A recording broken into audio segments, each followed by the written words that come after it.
iPhone 18 seriyası texnologiya dünyasında yeni dövr başlayır. Apple rəsmi olaraq elan etməsə də, sızdırılan son məlumatlar və iOS 27-nin daxili kodları 2026-cı ilin payızında bizi nələrin gözlədiyini tam aydınlığı ilə ortaya qoyur. Bu il smartfon bazarında böyük bir strategiya dəyişikliyi yaşanır.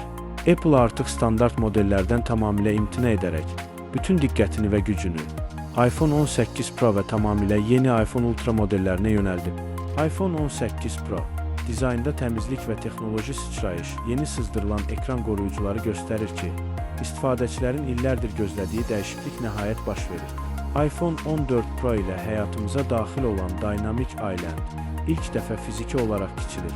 Bu kiçilmə ekrana daha geniş, təmiz və maneəsiz bir görünüş qazandırır.